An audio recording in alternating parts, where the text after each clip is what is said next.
I'm so sorry. I was trying to join and it would not let me join. So welcome everybody.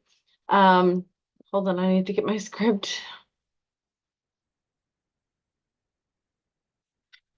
Okay. So welcome to the 10th meeting of the 41st session of the Faculty Senate of Texas A&M University. If you need a reminder of the Zoom settings used in our Senate meetings, the Zoom tip sheet can be found on our website at the top of the current agenda page. At this time, please make sure your microphone is muted. Senator Klein will be monitoring the raise hands function. He will verbally identify you. Then you can unmute your mic and ask your questions. In fairness to others, please limit yourself to one question at a time. Senator Klein will also be monitoring the chat to convey messages as necessary. So please convey any chat questions directly to him. We're using the registration function of Zoom to track attendance. Please remember to respect all members of our TAMU community and beyond with all the chat and verbal comments that you make. Everyone deserves respect. Most visitors today have been asked to view the meeting via our live stream, but our guests and administrators who may be asked to answer questions via Zoom. Visitors wishing to address the Senate may make this request by sending a chat message to Senator Klein or by using the raise hands function. Finally, if a senator wishes to offer a motion during today's meeting, please raise your hand at the appropriate time and ask to be recognized. Okay. So this is my second to last meeting with you all. And in my speaker comments, I really need to address a couple of things that I need to see you at the same time that I talk to you, which is really hard on the computer. But there are a couple of things that I need to say. First, I want to give full respect to our faculty in Qatar. The faculty at Qatar are our TAMU faculty, just as any faculty in Texas. They are TAMU faculty. They are part of our family. We are in a very difficult time right now, and they do not have very much leverage. But I will say what I've said to the press, that the TAMU administration and the Qatar Foundation are working hard to support TAMU faculty in Qatar. As President Welsh has said, the claims about their work are wrong and based on false information. We, I included, have been meeting with the faculty every week, and they have asked me to visit in 2 weeks to help understand the individual needs of each faculty member. This is a very complicated time. I see a lot of our administration working 24/7 to help our faculty in Qatar, including providing letters of support to our faculty members. Okay, next, let's talk about Faculty Discuss, our email address list. Faculty have been posting without thoughts to the effects of their posts. I understand that the world is unfair, but that does not mean that you can post libelous posts about our faculty. I think I would like to create a faculty group to moderate the list. I'm hoping that no posts ever need moderation, but let's remember that every single post represents Texas A&M University. Okay, next. Okay, this is what I'm most stressed about. I'm very stressed about this. Post 2, Faculty Discuss. You're clearly not on the list. You haven't seen the disastrous stuff that's been going on there. Okay, this is what I'm really stressed about. First off, this is a personal statement and not one regarding my role I may play at the Texas A&M University system or its affiliated university agents and centers. I'm really stressed about this. I'll repeat that again. I'm nervous. Okay. First, I need to state that not everyone has the same definition of DEI. I want to start by referencing SB 17, saying that only merit should be considered by hiring. I agree with that. I'm in 100% in agreement with the statement. Before SB 17, after the chancellor stated that all hiring should be 100% merit, I stood up and made the following statement. I made this in Austin on behalf of all of our faculty.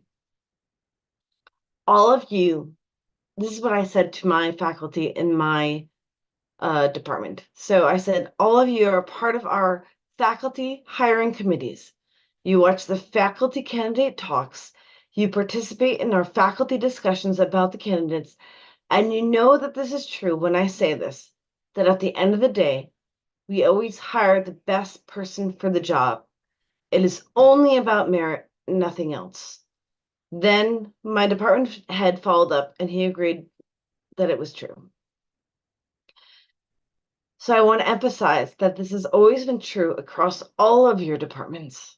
And those of you who serve on faculty decision-making committees, prospective candidate discussions, etc., I hope you've always made sure that this is the case as well. And I'm sure you have. I know that you have. Second, I recognize that DEI has taken on many new meanings over the past. And I have no intention of engaging DEI in the way SB 17 has said that we should not. I would like to clarify what I think DEI is from my experience in research and teaching that I do, to ensure that there is no confusion and no misunderstanding in future conversations, as I have seen a lot of miscommunication and misinformation regarding DEI. And I'm sorry, I'm a little nervous about this. I'm sorry. What DEI is not. Before I say what DEI is to me, I would like to first say what DEI is not. DEI is not hiring someone for any reason other than merit. The best person for the job should always be hired, period.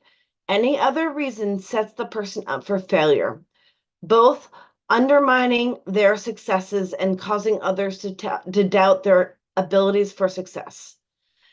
DEI is not giving someone something easier or something they think that someone would prefer because of social or cultural identity or demographics.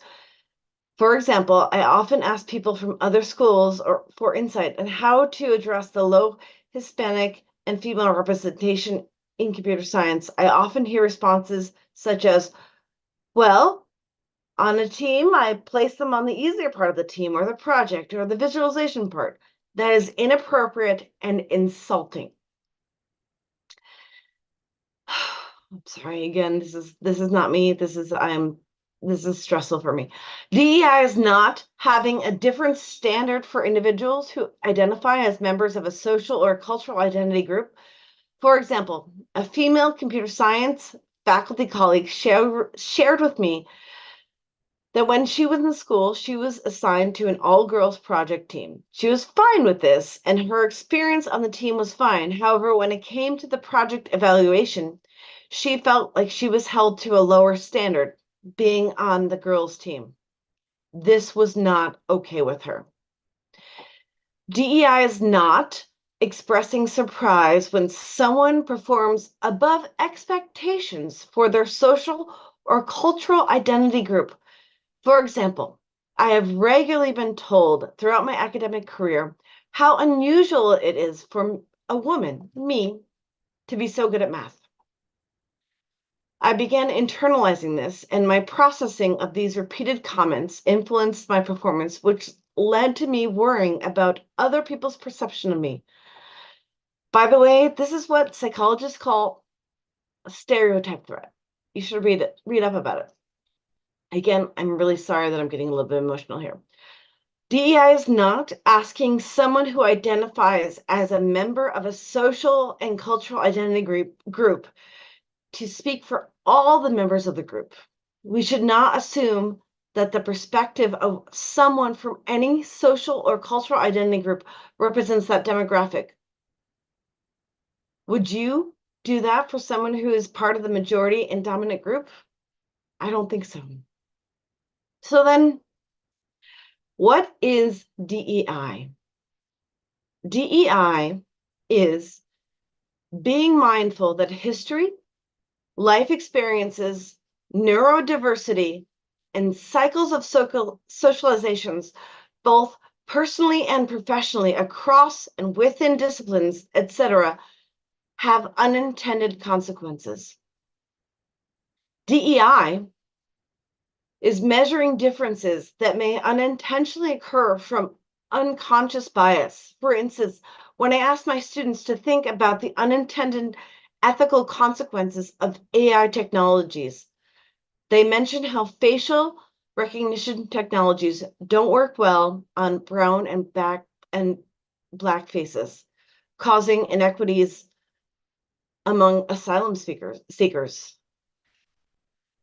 Recently deployed chatbots have learned to parrot biased information about people based on stereotypes. AI systems are built and trained by humans who are imperfect and biased. It is important to be aware of this and its potential repercussions. DEI is performing research across our disciplines to identify what may be causing these differences to occur.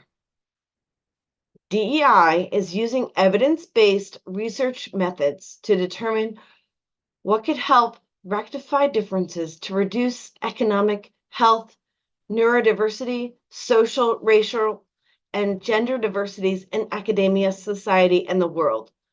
For instance, engineering has historically been inaccessible to the blind and visually impaired, which should have been a thing of the past given today's high-tech world and technical advancements.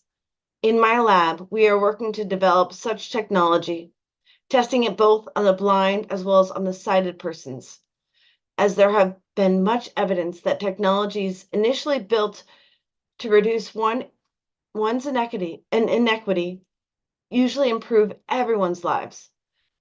One example of this is speech recognition and text-to-speech technologies. DEI is, and I'm sorry I'm so nervous about this, this is crazy space for me, creating braver spaces where our students, staff, and faculty can share their own experiences relevant to DEI for perspective taking and relevant action. When students graduate from Texas A&M, our society and their future workplaces expect them to demonstrate cultural competency and emotional intelligence. Companies are well aware that diverse staff and teams make significantly better products and more money than non-diverse companies. In my capstone classes and others, we discuss this from a frame of looking at their own and their peers' natural talents through the Clifton Strengths model, making it clear that everyone brings something different to the team, and that is a good thing. DEI is creating courageous spaces where members of our campus community feel a sense of belonging to engage in uncomfortable conversations and learn from conflict. Research shows that the first two greatest dysfunctions of a team are a lack of trust, followed by a fear of conflict. Sorry, this is really hard for me. Colleges and universities are learning spaces, and it is easy to quickly judge what we don't fully comprehend. Our campus community shares different life experiences. Thus, it is important for us to be mindful of where we are going so that we model an inclusive campus where a sense of belonging is present to all to see, feel, touch, and hear. Inclusivity is for everyone.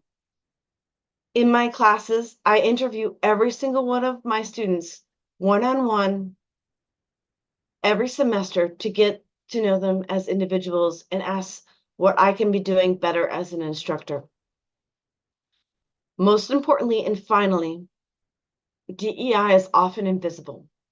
Every single one of us has had different life experiences, including me, and that includes neurodiversity and all the other things. We don't know what we cannot see, and it is unfair for us to expect one to announce their differences. DEI is meant to increase fairness in all walks of life. DEI is for everyone. Inclusivity includes everyone. DEI actions have not always been perfect, and there may have been many missteps in the past, but inclusivity is important and we need to keep moving forward. And that's the end of my comments. This is my speaker comments. I only have one more left after this, and I have a bully pulpit for this time and next time, and I just really want to make sure that I protect the future, and that's it. Sorry, I'm a little bit emotional. I apologize, but this is important. Okay. All right. Thank you, Tracy, for doing this. Thank you. Thank you, Raimundo. It was hard, and you saw how nervous I was. It was hard for me. It's a hard time with SB 17, but I'm not against SB 17. I actually think that we were doing it wrong all these years, and we can do it better. We can do it better. Secretary Klein is traveling, so he asked me to stand in for him until he's able to get to the meeting. Thank you, Angie. So would you like me to recognize anybody yet? Are you ready for that? Does anyone want to comment about we've never had comments about my speaker comments, so yeah, go ahead. Senator Alvarado has his hand up. Yeah, go ahead. Yeah, you're in charge, Angie, if they want to talk before we go to our guest speakers. Thanks, Tracy. Thanks for your comments. I think what we need to do, though, moving forward, is maybe to have some kind of meeting with faculty with different points of views about all of this, instead of having a lot of conversations and messages through Zoom and things like that, and more emails. I mean, honestly, we have received too many emails to the point that has become counterproductive. I think what we need to do, we need to meet in person somewhere on a Friday, over coffee, over beer, or whatever works. And let's have a face-to-face conversation about some of these topics. I love that. I'm not taking slides on this, but that's what we need to do, because I think people just want to hear themselves when they send emails. That's what it comes, psychologically speaking, that's what I get. They just want to hear themselves. And that's not being productive. It has been quite counterproductive. So many emails and people just with their own points of views. Fine, you own your opinion, but you don't own the facts. You want to come to my house every Friday? That's fine. So, happy hour at Tracy's house. I don't know. Whatever you want to do. Let's go back to University Club. Let's use the staircase. I'm sorry that I was so emotional during that time. It was just very important for me. I'm sorry. Angie, thank you for helping me get through this moment. Whew. And I hope you appreciate, SB 17 has been a hard time for everybody. And I just think that we're the biggest university in the nation right now, and we can lead people. So can we please get it together? That's what I would like, I would like us to get it together in terms of what is DEI, what is, all this stuff. Like, Catherine? Hi, thank you for recognizing me. I'm sorry, and I'm not trying to be a pill here. I'm literally a little bit confused on the context that this is coming out of, and I see that might be because I've missed some listservs that I'm not quite sure if I'm on the same page. Is it possible for you to give some sort of a brief recap of the context in which this is coming out? Not that I'm not supportive, and not that many of us aren't. I think, though, that a lot of us who maybe weren't quite clued into that conflict are a little bit confused is all. If you could do some grounding, and forgive me if that would take too long for this context. No. That would be very helpful. This is the second to last time that I get to speak. And I wanted to speak on something that's important. Angie, do you want to give some context about what's been going on? And she does not want to. No, I got off so the Faculty Discuss is a listserv that was developed by a faculty member. It's not a university endorsed thing. It's just a particular faculty member started that some years ago, and the conversation started to get to be uncomfortable for me. So I got off the faculty discuss listserv. I see. I think not all of us are on that listserv, which may be some of the confusion there. So I apologize for I'm certainly not on it. I apologize But for all of not us being are aware. living under SB 17. And we are all living under a space where DEI is defined as like 3 different things. And I just want us to define it as one, if that makes sense. Like, can we please move forward and help our first generation students? Help our, that's the main thing, is that, okay, sorry. Okay, let's move on to the next section of our meeting. Apparently I am too emotional at this time. Nancy, let's move on to you. Can you please give a talk about Nancy Farnwald is the Associate Vice President for University Health Services, and she can talk about how our university is having a lot of trouble in terms of mental health, and that she has just started a survey for JED, the JED program, which is amazing. Speaker on. Howdy, everyone. Good to see you, and thank you, Tracy, for sharing. I will say this, you have been a champion for the faculty, the staff, and the students in conversations that relate to the topic that I will share on as we've met over the last couple of years of your service as the chair during a challenging time of leadership. So thank you for what you do, and take a deep breath. I'm going to share some slides. There'll be some key take-home points for you from this presentation. So I will keep it brief so that you can hear the 3 take-home points. This conversation is about mental health and well-being, and it's really an introduction to the JED campus program. So I am going to keep it simple.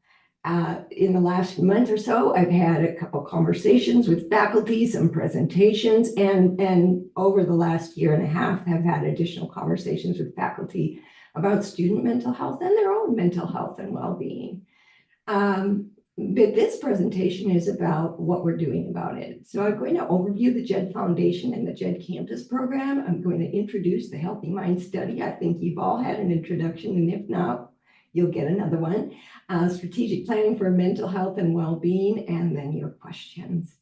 So I wanted to start by talking about the JED Foundation. JED is not it's something that is intuitive what it means. JED is the son of a philanthropist who started this foundation that's leading mental health and suicide prevention for transitional and young adults, so high school and college age students, because this family lost their son, Jed, to suicide as a college student.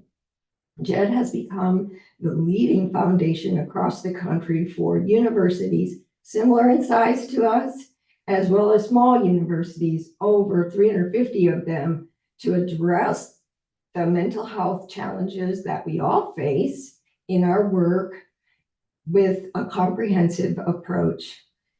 The program that I'd like to talk about is the JED Campus program. Just 3 bullet points here. We launched JED Campus about the 3rd week in March, officially with the president's announcement.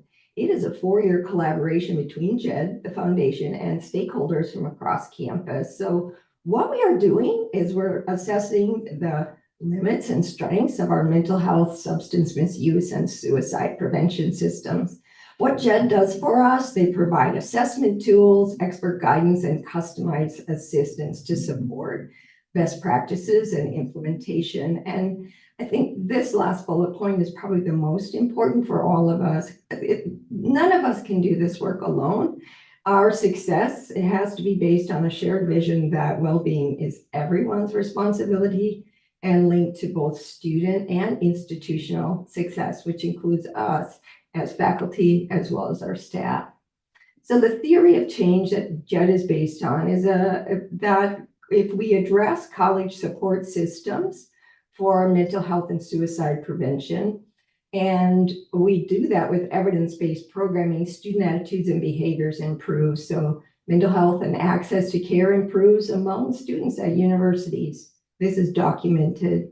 Life outcomes for students improve. There's lower likelihood of death due to alcohol, drugs and suicide. Student flourishing improves and academic success improves.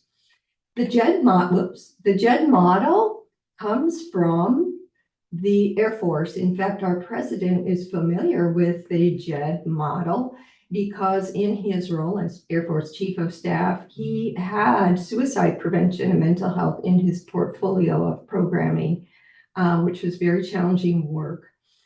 This is a system-based model, so thus the dotted lines. And there are 8 major components of the model you see in the colors.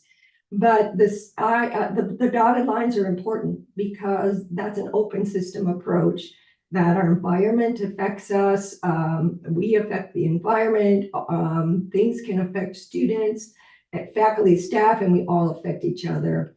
So JED is a comprehensive approach. It connects with students and supports faculty to build relationships, promote social connectedness, identify students at risk, increase their help-seeking behavior, and provide mental health and substance misuse services. It has an in-depth review and restructuring, if needed, of crisis management procedures. It promotes mean safety, and it supports students to develop life skills. And you can see the outcomes that are intended to happen based on implementation of this model is fostering connectedness and belonging, creating opportunities to notice when someone is struggling, and reduce stigma and shame so that people will reach out for help. Encouraging access to high quality services. And I think because of my background in public health, ensure the right policies and protocols are in place to manage crises, but also to support academic success and student success, as well as faculty and staff success. Identify and limit access to dangerous needs and develop independent living, social and emotional skills. So what's our plan? It's a 4-year initiative. We are in year 1, officially launched this month. The first phase of this project includes assessment and begin strategic planning. In years 2 and 3, there'll be implementation and participation in the learning community, which is from stakeholders across the country at other universities who are participating simultaneously. I do want to mention that the JED Campus program is supported by our president and his cabinet, but even more importantly, it's supported by our chancellor. In fact, all of the Texas A&M University system schools have the opportunity and will participate and implement the JED Campus program over the next 3-year rollout. There are several of them that are launching along with us now. So implementing our strategic plan that we develop in year 1 will allow us to be able to try out some new evidence-based things that we deem to be priority. And then there's an evaluation component. So assessment right now includes a baseline assessment, which is 63 pages of information about all things related to mental health and substance use and well-being. That was completed by a large number of people and submitted to JED. Now we are rolling out the Healthy Mind Study, which I'll talk about next. That baseline assessment and the Healthy Mind Study will be repeated in year 4 as we work on sustainability of our strategic plan. So the Healthy Mind Study, you most likely received an email invitation from me via the University of Michigan inviting you to complete the Healthy Mind Study. The Healthy Mind Study started as a student survey. It has been around for a very long time. It's the largest survey of student mental health in the country. It also, for us, it provides customized data on student needs and outcomes administered now and then at the end of the program and compared to national data. We launched last week. Galveston, all students and faculty staff will complete the survey. Here at Texas A&M, all of our other campuses included McAllen, Fort Worth, Dallas, Round Rock, etc. There were 12,000 students randomly selected. all 18 or older. Qatar cannot participate because they do not include international campuses. And 12,000 faculty and staff received the invitation to complete the Healthy Mind study for our baseline assessment. That study is open for 3 more weeks. Your first call to action, fill it out. I think your contributions will support faculty, staff, and students as we improve the health and well-being of our community. Encourage your students and encourage your colleagues to encourage your students to complete the Healthy Mind study. Our survey is open for just 2 more weeks. There are 2 email reminders pending. So what does it involve? The student survey has core modules that you can see here: demographics, mental health status, and mental health service use and help seeking, but as well as elective modules. All of the system schools are using the same elective modules: knowledge and attitudes about mental health, upstander, bystander behaviors, the mental health climate, and resilience and coping. For faculty and staff well-being and demographics, mental health service use, support and health seeking, supporting students in campus climate. I want to remind everyone that this survey is anonymous. Identities of the individuals who complete the survey are not collected. So critical elements of success. So support and engagement from senior leadership. We have that ingredient and we will capitalize on it so that we do our very best to support our whole community through a whole campus, whole university approach. It requires a commitment to long-term strategic planning for sustainability, not just a one and done, but also to measurable impact. And I think most importantly, it's a shared vision that it's all of our responsibility to support student success as well as institutional success. The implementation of JED Campus is currently done by an executive steering committee, really making the nuts and bolts pieces work for the launch. There's an expanded steering committee that will begin meeting this month that will look at our baseline assessment feedback, and as the results of our survey roll in, begin to do some analysis and reporting. Diverse voices from across campus are participating in that, but there's room for more if you are interested. There are students, there are faculty, and there are staff as well as university leaders. So I kept it short so that I would have maybe a little bit of time to answer your questions if there are any. Thanks for the time. That was awesome. Okay, any questions? Senator McGill? Yeah, I was wondering, I've been here a long time, but I never know sometimes if there really are suicides going on or not. Are there any data on that? And secondly, are students who are sort of the most at risk more or less likely to honestly reply to your kind of a questionnaire thing?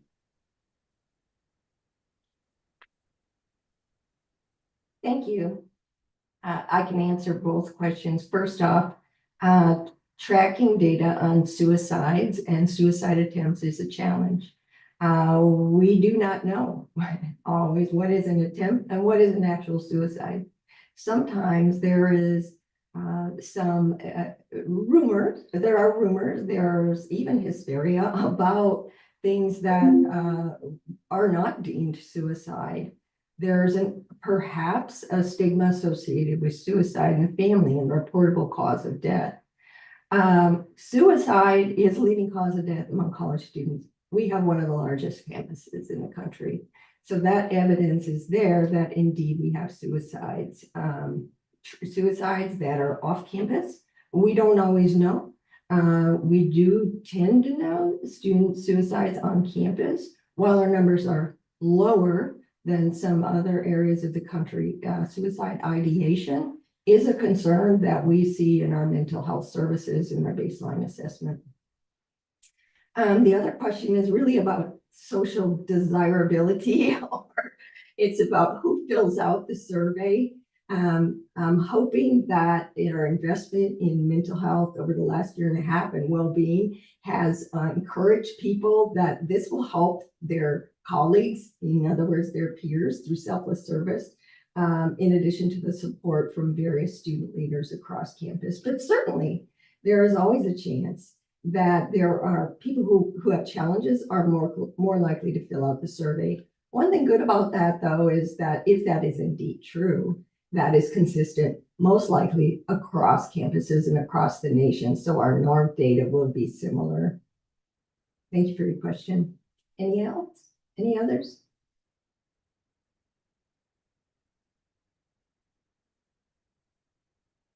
Anybody else? Thank you so much, Nancy. This is amazing, and I hope that all of you fill out the survey. Yeah, it's what we need. We're moving to a new place. And oh, Jorge, yeah, go ahead.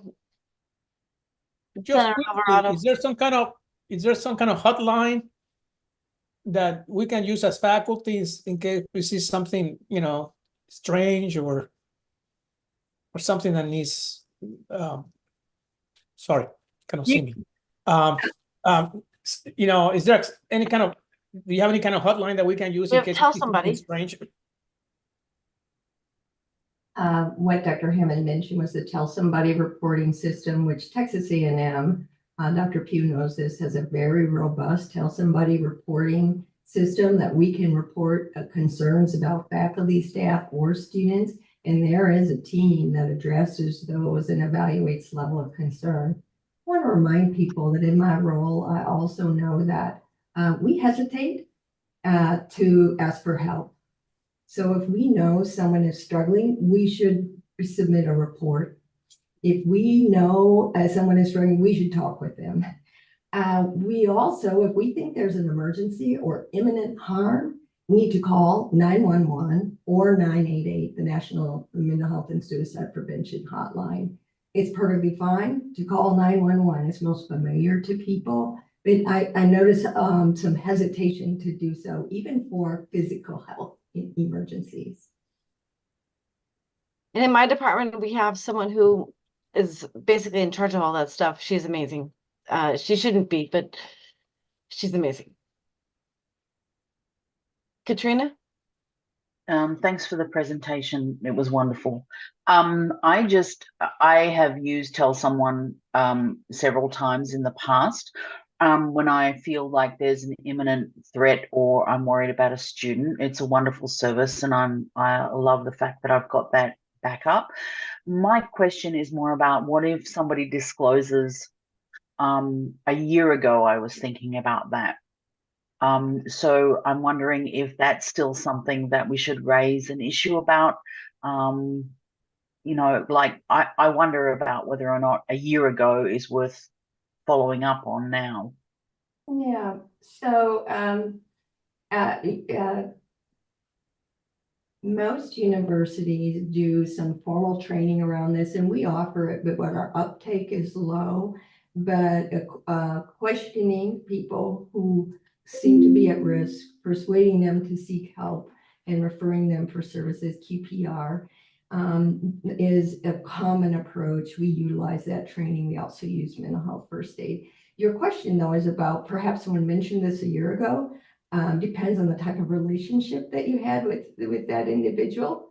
But if they mentioned it to you personally, it would be perfectly fine to follow up with that person and ask how they are doing. Whether or not you submit a Tell Somebody report retrospectively to a year, I think that might be a challenge because there are active Tell Somebody reports rolling in all day long, every day. And so it is concerns that stem from current situations. I'm sorry, maybe you misunderstood my question. Okay. They're telling me that they were thinking of suicide a year ago, but they're okay now. Okay. Yeah, I think it sounds like you have a relationship with somebody who trusts you and has been vulnerable with you about sharing how they're doing, probably because you asked. And you have that kind of relationship with them. We hope that all of us can have that kind of relationship. But I think you've done what you can, but maintaining that relationship and that care for that student, if it is indeed a student, is important. Thank you. Anybody else?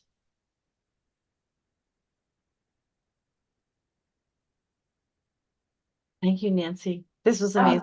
I really appreciate it, especially after I was super emotional. So I really appreciate just trying to, help us be better. And you are doing that so much. So I really appreciate it.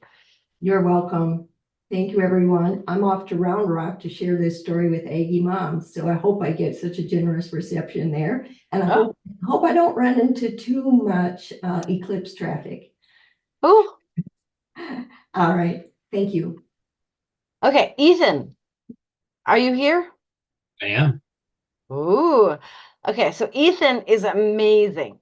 And this was the talks he's given, it just astound people. So I hope that you will agree and we will figure out where we're going to be next. And he's going to drive us to that next place. So Ethan, the floor is yours.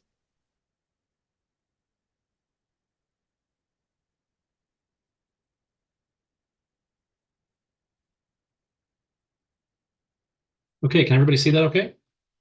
Yes, we can.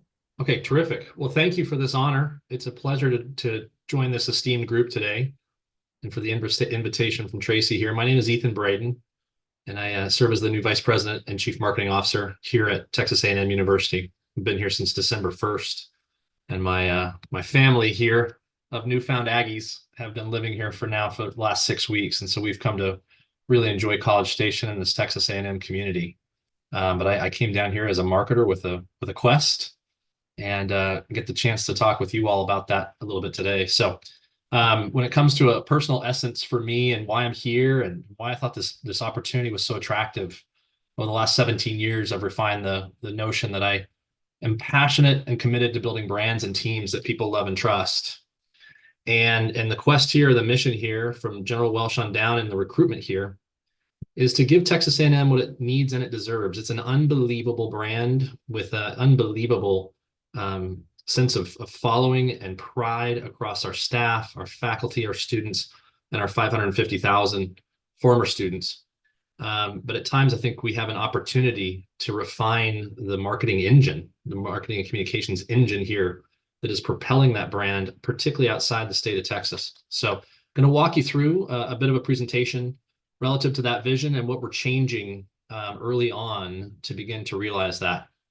So the first thing is a belief that we need a world-class central marketing and communications team from the very get-go that has an external lens and focus, that in conjunction with a university marketing communications community comprised of those units and those unit marketing and communications teams, that together we can assemble an orchestra, and that we can assemble an orchestra that's playing a harmonious sound to the world as we tell the story of Texas A&M University to target audiences for the desired attention and affinity and demand that we all seem to want. And that we do that with purpose, that we do that with passion, that we do that with particular focus, and that we do that with expertise. Now, I've spent the last 5 years at Purdue University, and before that, 10 years at Eli Lilly and Company. And so have cut my teeth on what it takes to tell a story externally that gets noticed and creates demand as well as movement, action. So a few of the accolades here on the screen from just the last 5 years at Purdue, including a lot of recognition over the last few years as a brand, particularly with Fast Company magazine. And this was one of our favorites just this 2 years ago of being named the #1 most innovative educational provider in the world by Fast Company magazine. But the reality is, I don't think there's anything here at Texas A&M that is lacking, or there's anything at Purdue necessarily that's special relative to what we have here. I came for what you see on the screen. It's the individuals like R.C. Slocum and others who just love this place. It is the talent that we have in our faculty and in our researchers. It's our students and all of their makeup that we heard Tracy speak about at the beginning of this, that we have here on this incredible campus at scale, who are special people. It's an incredibly strong brand, a recognized brand, one that is known for being practical yet innovative and decent and led by its core values, but making major dings in the universe on a daily basis. And then lastly, at least 50% of my decision to come here was led by General Welsh and his, level 5 humble servant leadership in what he wants to do for this community and where he wants to take it. So I'm proud to be here. But the reality is I've worked with billion-dollar, pharmaceutical brands, Purdue University, the federal government, et cetera. Great brands don't just happen. They're built deliberately over time on a clear positioning that owns a specific mind space in the audience mind, as well as a great story. And so I often show this video. Today, I'm just showing you the quotations, but Steve Jobs in 1997, when he returns to Apple, gives this incredible talk. And he says, marketing's about values. It's a complicated and noisy world, and we're not going to get a chance to get people to remember much about us. No company is. So we have to be really clear about what we want them to know about us. Again, 1997, 27 years ago, he's calling it complicated, right? And noisy, and it's Apple. And he goes on to say that every great brand, and even a great brand, needs investment and caring if it's going to retain its relevance and its vitality. And he closes the section that I often use, and he says that Apple spends a fortune on advertising and you'd never know it. You'd never know it. So what I've come to find in these last 4 months is that Texas A&M University, like so many land grants, like so many large public universities, like so many universities of the 4,000 or 5,000 out there today in the United States, we spend a significant amount of money on marketing communications, particularly FTEs annually. And I think the question I have for everyone right now is that as we hold up that mirror, do you notice it? Do you feel it? Are you satisfied with it? And do our target audiences? And so I use the Deming quote a lot of late of just saying every system is perfectly designed to the result that it does. And so if there's things that we're wanting, if there's things that we're lacking, then we need to look at that system and we need to do things differently. And we have a very clear charge from our leader. In December, during the State of the University address that General Welsh gave, he said that number 4 was to make Texas A&M a constant in the national conversation in a desired fashion. We can enter the national conversation in lots of ways. I'd prefer to be at it when we want to be on our terms. And that's the craft, that's the expertise that we expect to bring here. And he noted that a great national institution requires a great national reputation. So that is true north for me as we rebuild and we transform this team to really focus on the external storytelling necessary, again, to draw the awareness, the understanding, the affinity, and the demand and the choice of the nation and the globe when they look down to College Station and see Texas A&M University. Now I'm confronted, and I was for 3 months as I stayed at the hotel, as I'm commuting here, with a quotation out in front that makes it difficult, and it's a headwind, quite frankly, and I know that may be poking the bear a bit, but this quotation of from the outside looking in, you can't understand it, and from the inside looking out, you can't explain it, is a headwind to great marketing. If we want the world to understand us, especially in the landscape of higher education today or research organizations, we have to deeply understand, and then we need to take that to the world and show them why they should care. And so I prefer this quotation. It's how a brand is delivered externally depends on how well it's understood internally. And it's our job to attract their affinity. If we don't, we leave our reputation, we leave demand, we leave the phone calls from Washington or industry partners or research partners or wherever it may be to chance. And we don't need that significant marketing communications community if we want to just leave that to chance. Now, I spoke about Purdue a little bit at the beginning, but the reality is I've found in a very short time that Texas A&M University itself lacks very little in terms of gaining that national attention it desires. This is an analysis that we just commissioned recently that looks at the share of volume and the share of engagement on earned as well as social media across all of 2023, looking at 15 research thematic areas benchmarked against relative peers and aspirants. And what you can see on the screen is that A&M is in the top the top 2 on 4 of the categories in volume, and actually in the top 7 in the categories relative to engagement. So already we're drawing attention here, but there may be areas here where you want more, right? There may be areas where we want more volume or engagement or both. So we're very lucky to have and very blessed to have you all and the folks that you work with and the things that we're doing on a daily basis with our students and our research. And it's time to tell that story with excellence and expertise. And to date, we just haven't focused on clearly telling our target audiences what Texas A&M stands for, what makes it distinct. And at the end of the day, why they should care, why they should give us their time and attention, which is limited.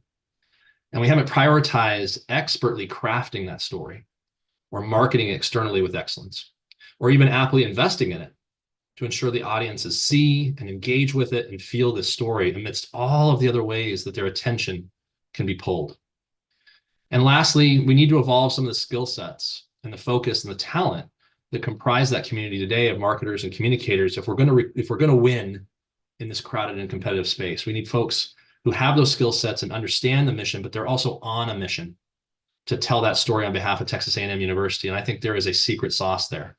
There's a giant opportunity there. There's a ton of clay to mold something very, very beautiful. And so when I talk about skill sets that we're lacking today, it's really in that expertise of brand strategists, of true brand marketers and managers, of folks who can concept an emotive story that will give you the goosebumps, that will give you the tears, that will give you the elation, and do it visually, that can strategize the content and curate it in a way that the top can in this country, that we have science writers who are excellent in their craft. They know who our research experts are. They speak the lingo, they write with expertise, and they can pitch it with professionalism and effectiveness so that we enter and stay in those desired national conversations. And we need more individuals who actually have national earned media connections, phone calls, relationships. So when I talk about what I'm adding, this is largely what's on the screen. As we think about the objective moving forward, our objective is to deliberately enchant target audiences with A&M story and stories. And when I use that E word, I love it. Enchant is to rouse and attract ecstatic admiration and demand for something, whether that's your research, your class, whether that's season tickets, whether that's coming to work at A&M, whether that's moving to College Station, whether that's attending. Can't we agree that when we put something out in the marketing, in the space of marketing, that it's supposed to enchant? That's our job, to rouse and attract audiences to have ecstatic admiration and demand for what we offer. And in doing so, that's how we will build national attention. That's how we will build national understanding and affinity and choice and demand and loyalty. The marketing great Seth Godin says, if there is no choice, there is no brand. And there's lots of choice out in that marketplace right now. And in doing so, we're focused on that bigger and better national reputation. I love the word remarkable as well, being a remarkable brand or a brand worthy of one's remark, and one that's going to get the phone call, even in College Station, Texas, and being and remaining a constant in the desired national conversations that we seem to want. Now, I show this slide as well because I think this is very consistent with what I've seen across the higher education landscape. The amateurs, frankly, will get caught up in the logos, the taglines, the color palettes, the hashtags. But as Aaron says here, the best way actually to differentiate is to discover a compelling story that's true about your institution, but also makes sense and enchants the target market. Great stories will always beat great spreadsheets. And over the time that I've seen it as well, we've been very, very scattered in our attention. If we've got 15 priorities, we have none. And the reality is we've got to become more focused in what we tell the world, those 2, 3, 4 things that we really want to stand for with those enterprise target audiences, if they're going to remember one. It can't be 15. We can't be the giant Swiss Army knife of higher education in our marketing and our communications efforts. In fact, I'll challenge you on the right side here where it says useful. When was the last time you opened a wine bottle with a Swiss Army knife? Now you used a wine opener. And when was the last time you cut your steak with a Swiss Army knife? For in these individual areas, whether it's cross-cutting attributes and characteristics of traits, or it's specific to our thematic areas of research, et cetera, we want to be the wine opener. We want to be the steak knife that gets that phone call of expertise and trust, of folks having confidence in our competence. So when it comes to marketing, we can't be a herd of cats running through a wind chime factory. No, we have to come together as an orchestra and tell a common story to the world with harmonious sound. And so let me hit for you with a few more slides here what's changing. One, our marketing communications focus will be external moving forward. I've heard the word customers or clients when it comes to marketing at Texas A&M before, and that's just not going to work moving forward. The Texas A&M employees, if you have a badge, you're our colleague. And we sit on the same side of the table, enchanting external audiences with what you do and who you are. Our efforts will also be focused in respect of deliberately helping to create, change, or reinforce the desired attitudes, beliefs, and behaviors that we have with specific external target audiences if we want the reputation and the attention that we desire. And then lastly, as I've learned across Fortune 100 and higher education as well, great brands are built and managed globally and centrally. While the units then add subject matter expertise, the College of Pharmacy needs to understand their audiences deeply, and just as the College of Education, and then execute with some localization as the best form of them at Texas A&M University. So where's our focus? I've hit 2 of these already. Building a world-class central marketing team and a marketing and communications community of all of those units across the colleges, schools, and divisions that come together like an orchestra and play with purpose, passion, focus, and expertise. That when we do go out to the world with our tier 1 story and stories, that it's done with excellence and expertise in storytelling to enchant those target audiences, to have them look here and say, I get you, and I want what you have to offer. Number 3, that we will prioritize and we'll ask, does this make the boat go faster? And if it's a random act of marketing, then it's something we need to say no to if it's not going to be of the priority of driving our strategic initiatives at this point. We can't do what we've always done and expect a different outcome. And then lastly, as we earn it, to resource and invest those tactics accordingly. Every system's perfectly designed to get the results that it does. And if we want to break through, then resourcing and investing and earning that investment moving forward is what it's going to take. Now, what we said is we've talked about roles and responsibilities. The role of this central team that I'm deliberately assembling is going to be focused on the positioning, the promoting, and protecting the university at its enterprise level, showcasing the best of the best, the cream of the crop, signature stories, and incredible individuals of Texas A&M, and then do some of the duties it owns today, such as undergraduate recruitment, marketing, and demand. But the other piece that's so key is that we have to help the entire environment get on the same song sheet and play that harmony I speak to. And so building a world-class distinct brand platform, again, who we are, what we stand for, and why the world should care, and then helping colleges, schools, units, divisions to localize and execute with a bevy of on-brand and in-character first-class professional resources to aid their efforts will be key as well. And at the same time, we need our unit teams to do the performing of specific value-adding, not random acts of marketing, value-adding local marketing communications duties. That means first that they understand that specific target audience incredibly well, that they manage internal unit level communications, that they handle unit recognition efforts, that they oversee unit level marketing and demand generation and yield for that matter, that they manage unit websites, and that they manage unit social media. Hopefully you're getting the trend there. Now I use this as a final quotation, but I think it's important and it needs to hit us between the eyes. This is an investment. And Dave Gerhardt here at Privy and formerly Drive talks about this idea. If I was starting my own business and I wanted to create $3 to $5 million in new pipeline of sales this year, but I believe that I can go out and hire an intern and one full-time marketer with basically no experience and pay them $70K and get there, it's not going to happen. Life's too short, to, as he says, to work for a CEO who doesn't get marketing. Everybody wants results. If you want to do the hard work to develop, change, create, reinforce the attitudes, beliefs, behaviors in this busy marketplace to win. Now, lastly, I want to show you a little bit of Blue Ocean here. Our central social team is excellent at what they do today. We've got 1.5 million individuals following us across the platforms that you see there today. Some pretty terrific results. But their content has incredible engagement. So as we use Rival IQ to compare peers here, you'll see that when they put a piece of content into the world, our followers, again, in that true Aggie spirit, follow it with affinity and love and care. We see that per post, and we see that in their total applause. So we've got a terrific team doing that job right now. The reality is we also have space for improvement. We have space for new opportunity, and the space is particularly in our video storytelling. So YouTube here matters. I hope that's not profound to anybody. It's the second most populated social media channel in the world, and 98% of Americans 15 years and up are using it at least once a month. It's a space we haven't exploited so far. We're not posting there with the same fervor and quality and excellence and understanding that our peers are. And so it's a completely new for us and an unexploited opportunity versus what we're seeing folks, being able to use the platform again to tell interested eyes over a minute to 10 minutes for that matter, who they are, what they stand for, and why they should care.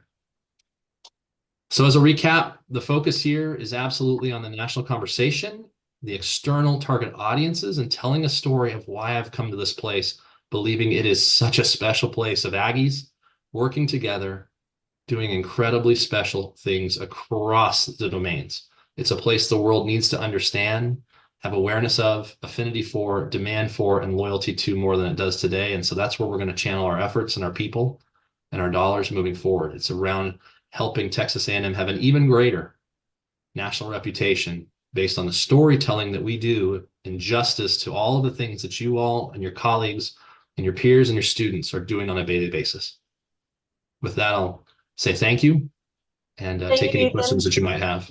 And then Katrina, can you tell him why he doesn't get it? Yes. Why he Katrina. doesn't get what? Well, he doesn't get, I don't know, like we're not for sale. I don't know. Jorge, I did have a question actually. okay, go ahead, Katrina. Thanks a bunch, Ethan. May I call you Ethan? Of course, thank you. Yes. Thanks a bunch for your presentation. I actually love the analogy of storytelling and orchestra playing together. But I'm maybe the faculty have a misunderstanding about what MARCOM is. I Yeah. noticed that you're focusing on externalities and you want the orchestra to be playing together to present this beautiful music to the external audience.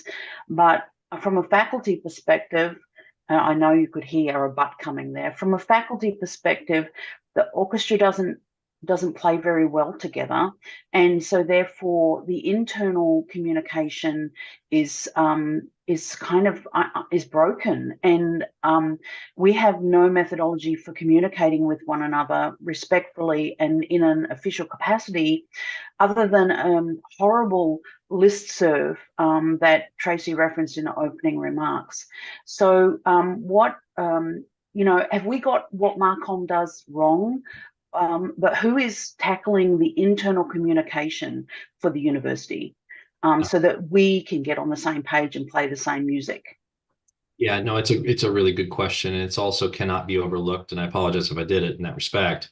As we transform, as we rethink who's doing what, there is a critical piece of internal communication. Some of that's blocking and tackling, some of that's information sharing, but also some of that is entertaining, some of that is engaging. And so I'm bullish that the group that we will assemble centrally, one, to think about the common airspace of which a lot of communication enters and needs to again be conducted like that conductor. But two, understanding Jack Baldoff's vision and needs, Alan Sam's vision and needs, et cetera. If we understand, as well as operations for that matter, so much of what you hear may be operational. I expect that we will have an excellent and expert internal communications team and mechanisms as well, to where you'll feel a difference in that space. It's sorely needed. It's an art as well as a science. It is a matter of prioritization as well. But I think it's incredibly helpful as we engage the base, as we engage the internal, who then also can be incredible evangelists for why Texas A&M is special and what it has going on as well. So enabling this entire group with effective communication is going to be key to mobilizing the storytelling that everyone is capable of doing moving forward. So I don't mean to undermine or understate the importance of internal communication. That piece of getting it right is key. And I've seen a few folks on our staff already who not only I think have an understanding of doing it well, but they have a passion for doing it well. And I like that a lot. I hope that you'll see that in the months to come. I think we're passionate. We're very passionate. We're all on board, but we're not on the same page. So we play discordant music. And I just one final point is that communication from a faculty perspective is not about social media and YouTube and that kind of thing. And we understand the need for that. And I did see a flash of one YouTube video that you had up there from Valerie Ballister, who happens to be my idol and mentor, talking about stuff. But internally, it's more than just social media and stuff. And we need a solution. And I'm happy to sit on anything that you want to pick faculty brains about. Thanks for sharing today. Thank you.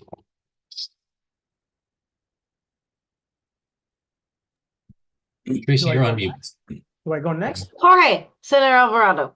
Yes, you. Oh, You're- thank you for your presentation. Very interesting approach. Given the fact that we have over 2,700 faculty members across the whole campus, how do you foresee channeling information, right? Are you going to ask your staff through departments to ask faculty members to provide information because faculty members sometimes don't have time to do things like that, right? So they have to teach, they have to do research, they have to work on papers. So how do you foresee your organization reaching out to us, reaching out to faculty to get the information you need to be able to tell the world all the great things that we do? It's a good question. Thank you. Over 5 years at Purdue, what I saw was the mechanisms to do two things. One, or maybe it's a couple of things. One, we had an expert science writing staff who were deeply invested in knowing who the experts in spaces are, what their research is doing and the impact that they're having, who would be interested, and partnering with them to tell that in an effective way, depending on the journal or the output or the outlet of earned media, and having the relationships to connect that as well. So from the central standpoint, one, again, I go back to excellence and expertise. We need excellence and expertise in uniting and collaborating with faculty to tell the most mediable, the most in character, the most important stories that we have to, again, enchant places that have lots of choice. Look at the eclipse today and who's where in terms of what they're covering, right? But two, we've got 164 marketing communications individuals, $9 million of individuals who just went back out into the colleges, units, and schools. Those units need to be excellent as well in their colleges, divisions, and schools in knowing what the key cream of the crop stories, researchers, graduate students, breakthroughs, whatever it may be in their college, they need to lift those up. They need to make those aware. They need to champion those in the community and with this central team to get the attention they deserve. Because at the end of the day, I then get to cherry pick to a certain extent where the great stories are and which is really going to drive reputation in our strategic initiatives. The better we know about those, the more we can do with them. Good. Let me ask a second question, and then I let others ask their questions. You mentioned something about targeted audiences. Yep. Are you responsible for reaching out to the citizens of Texas? Because I think there's a lot of misconceptions out there about what we do in higher education. I mean, I see myself as an agent of the state, where my role is to educate students, not to indoctrinate them, not to teach them how to think, more like force them to think. So, but sometimes what happens, we talk to all these external entities out there, corporations, agencies out there. But what about our own citizens? I mean, is that something that falls under your purview or responsibility to reach out to absolutely. the citizens of Texas? Absolutely. Whether it's whether it's the young people who are going to come and their families of the future, whether it's our Texas businesses, whether it's our Texas local, state, regional, earned media and influencers, et cetera, all of those audiences can be potentially prioritized and focused upon. And I think over the last few years, the state has gotten from our team good attention. And we've got good relationships there. We've got good understanding of what they want. The storytelling can improve, again, as to what is Texas A&M? What does it stand for? What value does it hold? What difference is it making? And how big is that, right? Who are the players? Why are we special? Why are we distinct? It's a long-winded answer of saying the state is critical.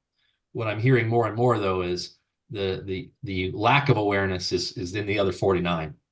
And that we're going to need different mechanisms, different tactics, different strategies to grow that sort of appreciation outside of Texas as well. So it's not an or, it's definitely an and there's probably a little more muscle and understanding inside the state. But I understand your point of continuing to be very distinct as to what we are and dispelling with the misconceptions, I suppose, at times of what people have of either the university or higher education in general. Okay, thank you. Thank you. Clint, can we finish up with you and then we move on to our next? I just wonder what the units are. I'm in the College of Agriculture and Life Science. We have AgriLife Research, AgriLife Extension, and there's all sorts of push for those. Are they under your purview too, or not? We will collaborate. There's a lot of collaboration with those that have autonomy as they report up through the colleges. But at the end of the day, we're thinking about how that all comes together as an enterprise that's telling common audiences lots of individual things. Angie? There was a question in the chat. Decentralization of marketing and the return of employees to units is a great step forward, but I also know some employees are being terminated. What services are faculty members going to see changes in? And does Central Marcom have a schedule for when individual units need to get their Marcom units back to a functional level? If some units lag behind due to understaffing, it seems like it would be a problem for your orchestra. Yes. Yeah, let's dispel with that terminate word. Okay. So basically what we've done is push the reset button on decentralization, and anything that came into central marketing and communications over the last two years has now been given back to the colleges, schools, and units at the present value of what came in. There's only one instance where during the period of the last 2 years, some hiring was performed without budget. And there was a few affected employees in that regard where we couldn't give them back because we couldn't give them back with money. And if the unit is not willing to fund them themselves, then they're in a bit of a limbo. We have a unique situation with a few folks in that space. And what we'll have is a really, I think, long runway for those individuals to be the competitive pool for the hiring that the colleges, schools, do over the coming months, long before we have to think about what they would do outside of the university. So there is a schedule. It's been communicated to the marketing directors for all the schools, colleges, units, et cetera. My Central Marcom staff also knows that it takes us through this fiscal year, and we'll be communicating that more broadly in the days to come. Good. Okay. I think we can move forward to the next section. All right. Angie, are you good with this? Yes, for sure. Thank you, Ethan, very much. Thank you. No more questions, right? Okay. So we will now move on to approval of the minutes. Are there any corrections to the March 18th minutes found in attachment B?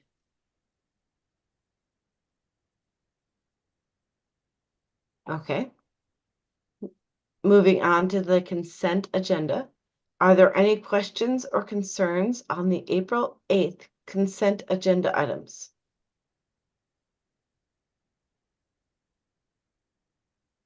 Wow. Hearing no questions or concerns, I declare the September consent agenda approved as presented. April. Oh my gosh.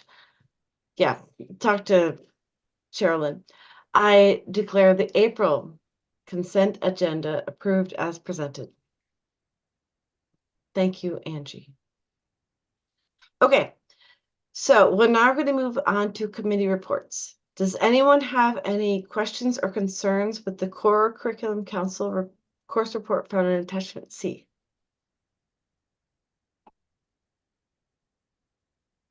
Hearing none, I declare the committee report approved as submitted. New business. I now call upon Secretary Klein to move approval of attachment D1. I believe that Secretary Klein is still not able to Yeah, you're right. join us. So I'll, in its place, I move approval of attachment D1, Student Rule 16.1.1, University Honors Program. Is there any discussion?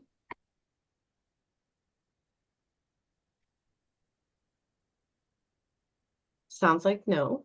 Do we do a vote, Angie? Senator Falvo has her hand raised. Thank you, Angie. I just have one question. Hi, John, you know me. I just want to make sure, just to clarify, this is for university honors only, correct? So Student Rule 16 defines honors eligibility for all undergraduate students. And in particular, the revision addresses how incoming freshmen are deemed eligible to take honors courses. So it's not just the University Honors Program, it's all incoming freshmen. But the standards for admittance, do they have to be this for all programs, or can they be individualized for the other programs? Yes, they can be individualized for other programs. So 16.1.1 specifically talks about how Perfect. students who are not in a program are considered eligible. Got it.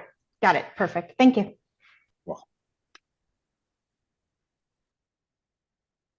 Any other questions? Just in light of no support, then I would say this is an awesome thing and I throw my full support behind it. I am not saying this as I am the honors director down in Galveston, so I know a bit about honors policies and think it's an awesome idea, but am not endorsing it as that. I just know a little bit about them, think it's a phenomenal idea. Okay. I have the poll to launch. That's what I was going to ask you, if you had the poll to launch, because I I don't, think I'm launching the correct one. So, my goodness. so Nope, nothing showed up. I'm just double checking because there seems to be a disconnect between what I have. So I'm going to launch this and see if it works. Bear with me. Oh, I got it. I got it. Thank you, Angie.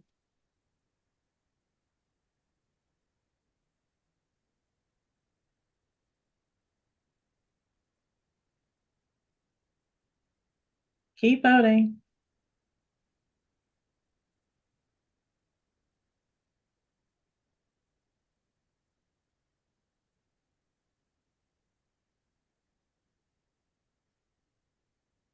Okay, it looks like it's stabilized.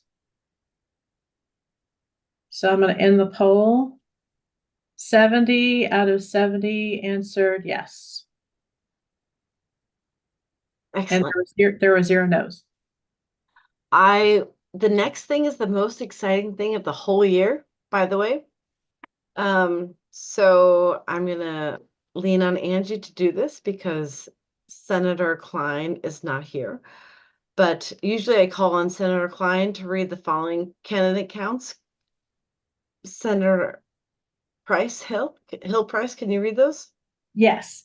So Texas A&M University main campus, 10,561. TMU Galveston, 182. TMU Qatar, 131. TMU Law, 400. And TMU Health Science Center, 1,166. The total number of degree candidates for spring 2024, 12,440 students. Thank you, Angie. Do we approve those? Yes, so I will launch a poll to approve the degree candidates. Please approve them. So just so you know, you're approving the awarding of the degree candidates pending the fact that they actually meet the final requirements for the degree. So very important. This is one of the critical things that the Senate does. So please vote. Yes, please vote.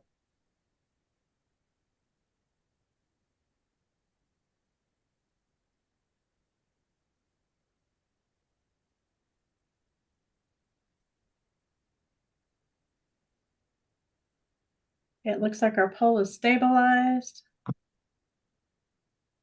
We have 74 voting yes, because I had to add myself, and no zeros. So congratulations. Degree candidates, finish up strong so you can graduate. Excellent. Okay.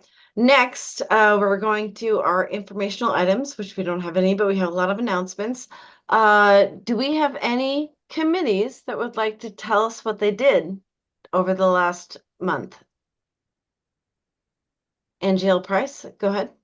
So Legislative Affairs met with Michael Hardy, who has with our Government Relations Office, and I apologize, Mr. Hardy, I'm going to get your entire title incorrect. But one of the issues that's come up is that NSF funding has dropped significantly since last year. It is going, hopefully going to go up, but not nearly as much as had been cut previously. And so we would like to be ready with stories that we can share with legislators relating to the impact of your NSF research. So if you have stories to tell, so that if legislators come and say, well, why do we care that we're cutting the funding, or why do we need to add more funding to this, that we can share those stories with the legislators. And if you have short stories to tell of successes, please send those to senate@tamu.edu with any contact information so we can be prepared to share that forward with our legislators. Thank you. Great idea. Adam.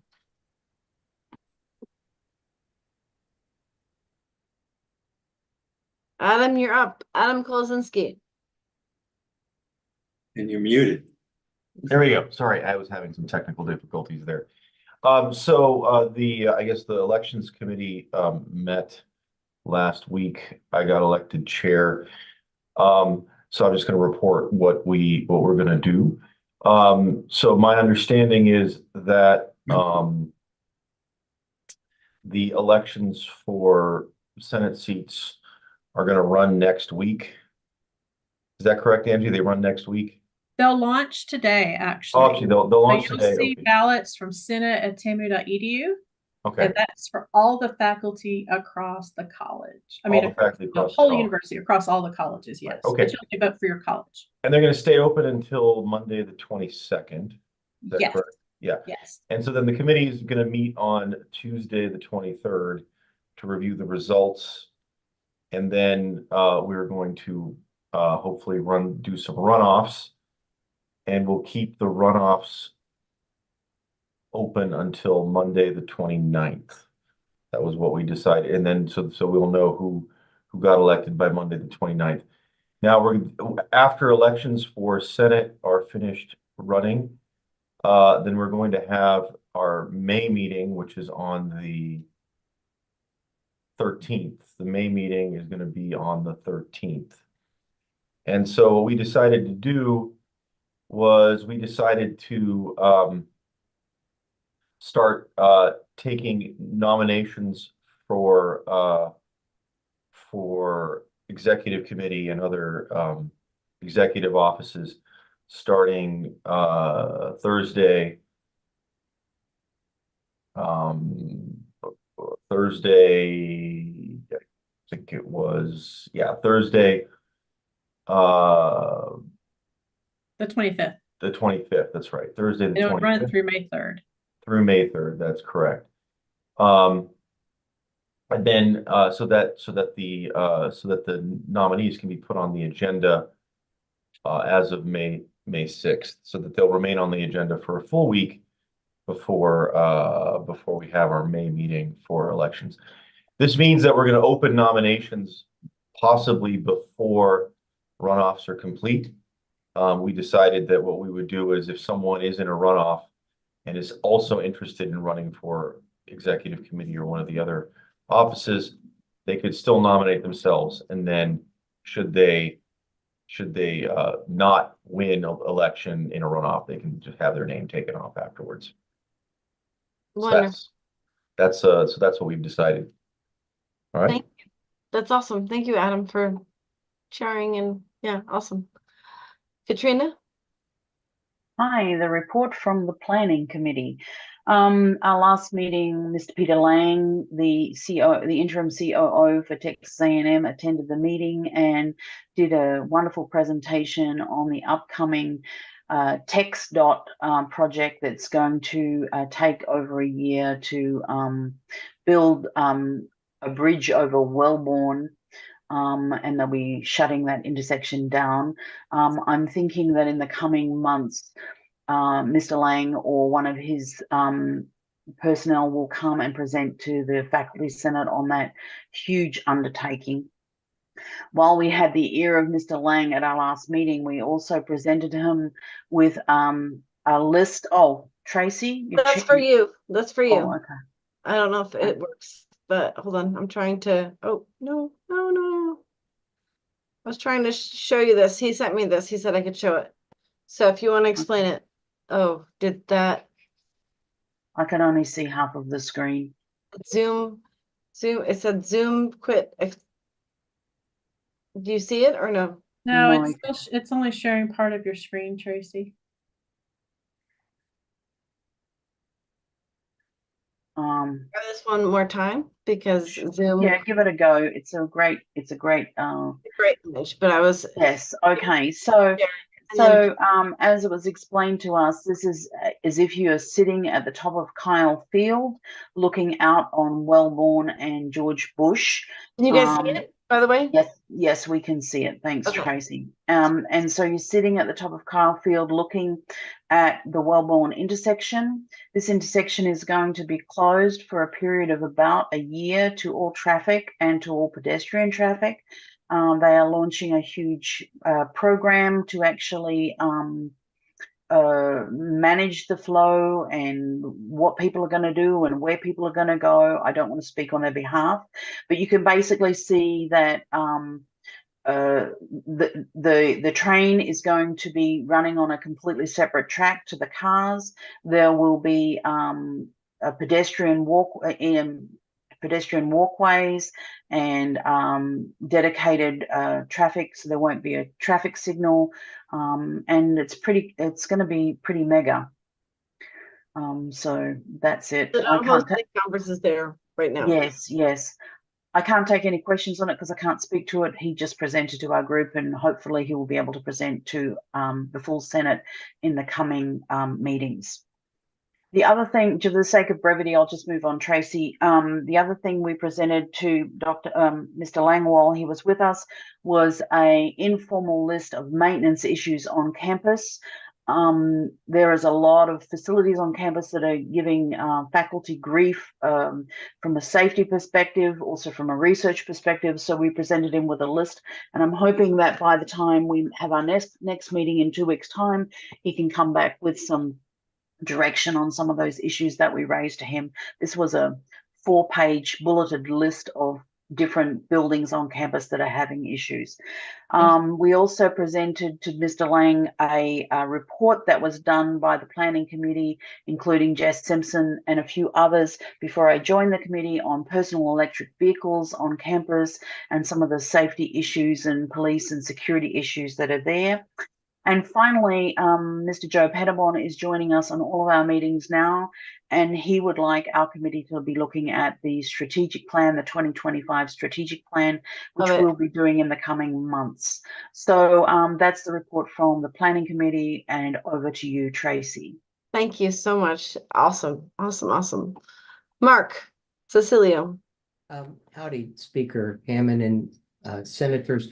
The bylaws committee continues to discuss going forward the possibility of limiting terms of officers to perhaps 2 terms, allowing folks to access that, and possibly expanding the size of the executive committee to allow folks to also have more shared governance with this large faculty and large student body. Thank you.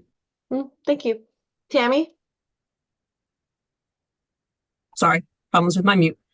So for the Core Curriculum Council, we have kind of 2 main things that we've been working on. In the last 2 months, we've started our recertification process. So we take all of the core courses that the university has, we divide them into quarters, and so we do a quarter a year. And so far, the committee has reviewed 43 course packets, and we have about 40 that are still needing to come in to us. So if you happen to know someone who has a packet, tell them to send it. And then we started our conversation about ICD and CD courses and looking at our course inventory, and we're in the process of just gathering data and numbers on how many seats are available. So, thank you. Anybody else, including more committees? Okay, go ahead. Irene? Also caucuses, please speak up. Yeah, the budget committee, we had a guest speaker because we were following up on one of our charges that we received at the beginning of the year. Joe Elabd came to talk to us about patents and commercializations. The committee had lots of questions for him. He was very forthcoming with information. I'm not going to give you all the details, but he provided some historical information about the offices and their structure. We asked him about contracts and support and the distribution of royalties. What else did we? I'm going over the list here. We asked him about some conflict of interest concerns and the possibility or the actuality of faculty participation in oversight. He explained several issues that had been unclear to faculty.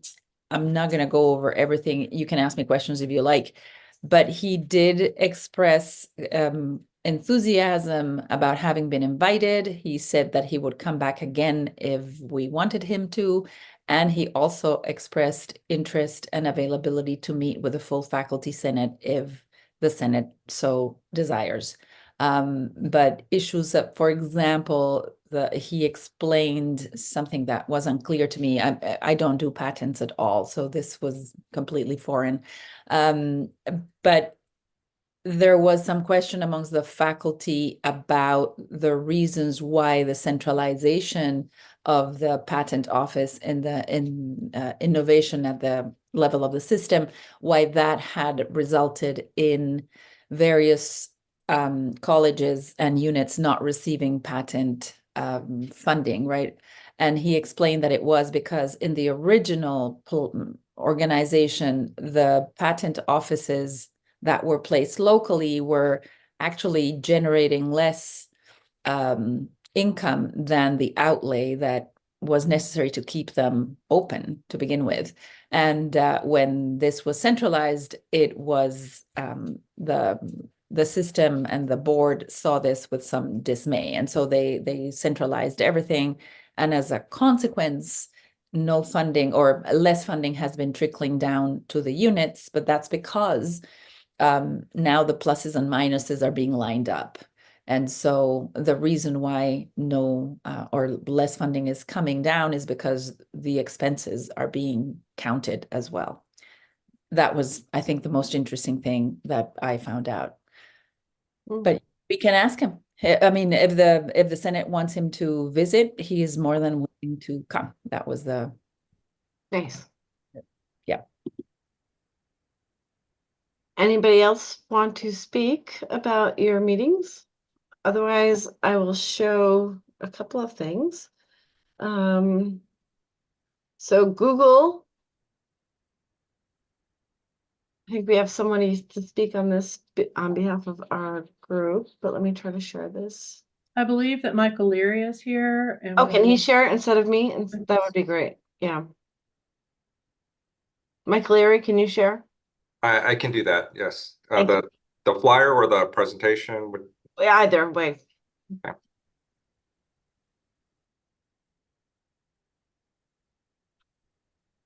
Give me one moment, please.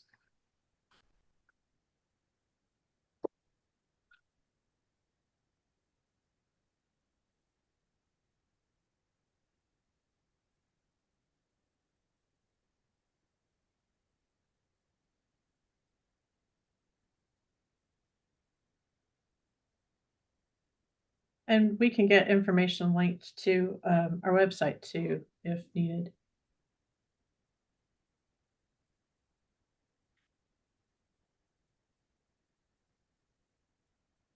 Can everyone see that? Just should be going. Okay, I got a thumbs up there, so I'll proceed. Try not to go through these slides and belabor the point. Google is going to be enforcing new restrictions come this fall, and that'll be enforced in November of 2024. Currently, we're over our allocation for the licensing that has been provided. We are making these recommendations to put a management framework around the Google Workspace ecosystem, which includes the Google storage portions that a lot of people use, Google My Drive and the shared drive services. We recognize that these are important services that are heavily used by students, faculty, and researchers and staff. So we want to make sure we keep the environment in place. We are going to go through a couple slides here with the recommendations that we have spent the last 9 months putting together. We've spoken to many of the constituents on campus, CPI, University Staff Council, the undergraduate students and graduate student organizations. And this is the last round of presentations for the Faculty Senate. What this does include in our presentation for our Google recommendations is a need management system be put in place. This is something that we'll develop with the cooperation of the campus community. That includes an annual attestation process for the shared drives, just a quick survey to tell us you need the drives or not. Then the quotas get introduced. We'd like to introduce this pretty quickly. This is a quota being set based on the data we collected and then are making the recommendations on. What this does not include, and something that I've had to squash a few times, this rumor that we're getting rid of either Microsoft 365 or Google. We are not getting rid of either one of those. Those are things that the university community relies on to do all their work. We want to make sure that they're sustainable environments, both from a technical perspective and financially. So we do not want to ask the community members to move any of their data. No one has used any of the services improperly. We want to keep the data in place, but just create awareness, inform that we do need to make some changes, and here they are. Google My Drive management. We're going to start any new accounts with a quota of 25 gigabytes. These are non-faculty and non-graduate students. For faculty and graduate students, we're going to start with a quota of 100 gigabytes. The thing about the Google My Drive, it is part of 3 services that make up the allocation, which includes My Drive, Gmail, and Google Photos. And all 3 of those together make up the quota of 25 gigabytes and 100 gigabytes respectively for each of those groups. The 100 gigabytes is very equivalent to what Microsoft provides for the Microsoft ecosystem, so we wanted to give parity there. The existing accounts, we are going to add a buffer so that when we turn the quotas on, no one gets a giant red error, doesn't break any of the services, and then we can work with individuals to accommodate the change. Very similar to Microsoft Shared Drive.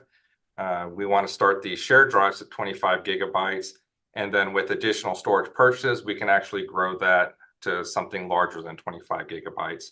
This is very different than individual drives. This is something that can expand and also transfer ownership of these drives. There's a lot of data in here. We want to make sure we don't lose any of this data. Existing shared drives, they'll have a quota set to them very similar and monitored and actively managed with the owners of those shared drives. So I'm totally joking, but everybody just put as much as you can in your Google Drives so that you can keep bigger space. Yes, but at some point we'll need to manage them. Yeah, I know. It's not the good. We're going to start at 10 terabytes, can be purchased at $14.40 per year.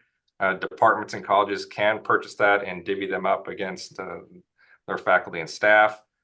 This is something that we feel like is going to be able to work pretty well. The shared drives, when we say actively managed, we would like to be able to tag 2 people on the ownership of that drive. Mostly so that if one were to leave, there's always somebody that can then attest to the data that's in it, so we don't have any orphan data.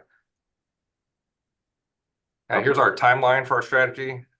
In the winter, we started the analysis and we started reaching out to various stakeholder communities, such as CPI, University Staff Council, the various student groups. And in March, we finalized these recommendations. This is what we're reporting on today. And then April, we want to communicate these final recommendations out to the various communities. Start a communications campaign to make sure that everyone in the campus is aware of these final recommendations. And then in the May timeframe, turn on the quotas going into the summer so that we can start introducing the framework for the fall. In September, we have asked Ed Pearson to make a budget allocation to purchase the additional storage needed to make the environment whole so that we don't have to reduce the size of our Google environment with the upcoming changes imposed by Google. And then in the fall, start the attestation process to start getting everyone familiar with the survey and how we're managing the data. Okay. M365, very similar. We'll be communicating this in the future as well as we do this plan.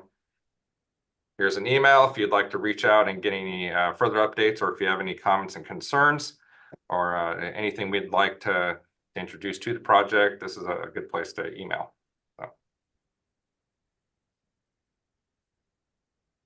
Am I still here? Because it said Zoom was going to be collapsed. I see a hand raised by Dr. Laporte. Thanks for presenting, Michael. That's really interesting. I'm kind of surprised from a faculty perspective that you've been working on this for 9 months and you've solidified your recommendations, and this is the first time that the faculty at large is hearing about it. I know that the CPI may have been they're kind of different from the Faculty Senate. But my question is this: if you've set the quota at 100 gigabytes for faculty, how many faculty are currently in excess of 100 gigabytes? Do you know that number? A lot. I do. Let me go to Is that for the shared drive or the individual drive? both. I can go into this data if I have time, if the speaker allows. Yes, go ahead. Okay, to further answer your question, Katharina, what you see here is the Google My Drive usage, and on the left portion here is the number of users that are using between 0 and 15 gigabytes. The middle column is 15 gigabytes to 1 terabyte. And then this last column is anyone using something greater than 1 terabyte in the Google system. The larger problem is that last column. And what you see on the right is that there are almost 124,000 people that are using between 0 and 15 gigabytes. Between the 143,000 people are using, as a total, about 123 terabytes of storage. And then it goes up from there to the large population, which uses almost 1.5 petabytes between 335 people. And what we found is there's a lot of things being done here in terms of the kinds of storage that are being used. And we think we can provide better services there to make it more equitable for the rest of the community.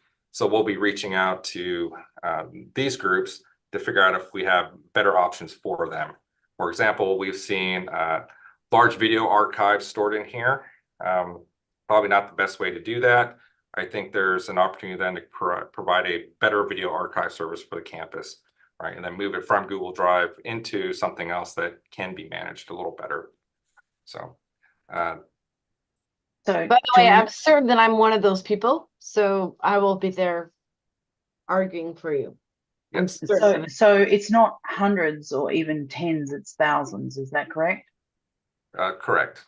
Thousands of users are using more than 100 gigabytes. So I know that it's early in the project, Mike, and I know that you work very hard and this is a huge thing, but who's going to advocate for the faculty and hold the faculty's hands replacing, deleting, moving all this data? We want to make sure everyone understands no one did anything wrong. No one's being penalized in the way of we're asking you to delete anything. We want to keep all the data intact. Technology Services taking the stance, we want to be a little more proactive and help anybody that has been identified with a large amount of storage that needs help getting it in a better place. So we're actively wanting to engage with those members to then solve that problem, right? For one example that is in this large terabyte, greater than a terabyte, part of this 1.5 petabytes, we found that it was being used as a backup target for a research lab. Probably not the best case, not where we necessarily want research data to be stored. We want that in a better spot. So then let's provide a better mechanism to do that, and then also help with the transfer of that data so everything stays intact. But we're not deleting data of any kind. We're trying to export, provide a way to store that, and it means it's a little more manageable, right? It's part of the management framework we want to introduce. I'm getting private messages that the planning committee can help with that, but we can't because we're already overwhelmed with other things. You are. There's a lot of questions coming in. I'm trying to keep track of them. Did I address your question, Katharina? Yes, thanks, Mike, and thanks for all you do. I know it's not an envious task. But I get to work with great people on it, so it's saving grace. Babs just asked, how many shared drives will people be allowed? And he says he has many shared drives, but they mostly use a few gigabytes. I actually have a slide on shared drives. There's not necessarily a limit to the number of shared drives you can create. It does become a personal management nightmare. Choose your level of pain, I think, in this regard. Many of the shared drives and what we felt, we wanted to keep that intact, especially for the student population, shared drive usage looks like this. This is where, in keeping in mind, Google offered their storage for free, and now they're imposing a restriction on the amount of storage institutions can use. And without that managed framework, it looks like this. So on the left, we have the number of shared drives that are in our Google Workspace today. On the far left, you'll see that 28,614 of them were created and then were left empty. So they were created and never got used. That doesn't consume the storage. However, it does leave a large artifact of empty folders sitting out there that need to get addressed. And then the next column over, the regular, we're in between 0 and 25 gigabytes, and that's where we landed on the 25 gigabyte number.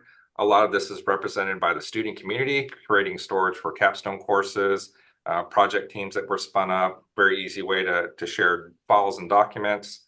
The medium, this came out of, when we started looking at it, this came out of the use from graduate students that were transitioning from undergrad to graduate work, and then also taking on new types of work as they got into research and working with faculty members, using somewhere between 25 gigabytes and a terabyte. In comparison, not as many of those in the campus population as others. So these two columns, expected behavior. The 194 use something greater than a terabyte. That looks very similar to what we saw with the My Drive or the personal drive. We think there's a better way to, again, provide the service, make it more in line with the intention of transferring documents and that sort of thing, and sharing that work. If there's if it's being used as an archival for a research lab, for example, probably a better service to be provided. Clint has a question. Yeah, I was wondering if there's an easy way to tell how much storage I'm using in the Google Drive. I put in PowerPoints with audios for my students. I could easily remove old ones, but we do have a document for that. If you go to the Google console, it'll tell you how much storage you are using within those three services. Where do I find that? We can provide a link to that. Can you put it in the chat? Yes, I Thank will you. put that in the chat in a minute. But there is an easy way to do that. Thank you. I think I addressed David Bapp's question. Yeah, you've got a question about the librarians are not being allocated the same amount of storage as faculty and graduate students. Thank you, Angie. I certainly think that can be arranged. When we categorize individuals into particular spots, I think we can account for that. Yes. Thank you. Any more questions before we go to Angie's last section? I wanted to make sure I got everyone's questions. William Dygard is on the chat as well. He's a member of my team that helped provide a lot of data analysis for this project. So if he's answering the questions, that's a pretty good answer there. Thank you, Michael. He did provide the link for Dr. McGill's question. Thank you very much. I now invite Speaker-elect Price to invite us into the committee of the whole. Howdy. We've got items for committee of the whole, and a couple of things I want to say first before I turn it over to my colleagues. First of all, an exciting thing. We have two of our colleagues who met through the Faculty Senate some years ago, and they were married a couple of weeks ago. So I would like to extend our congratulations to Secretary Klein and Senator Heather Ramsey Klein. What? Congratulations to them. I got permission before I announced it, but very, very happy for them. And I think they're listening on the line. Thank you, Angie. Sorry, we're still in the car, so we can't turn the video on, but thank you. Congratulations to you. Awesome. So Faculty Senate does great work. For the second item is that the Aggie Spirit Award is an award that our senators have historically funded.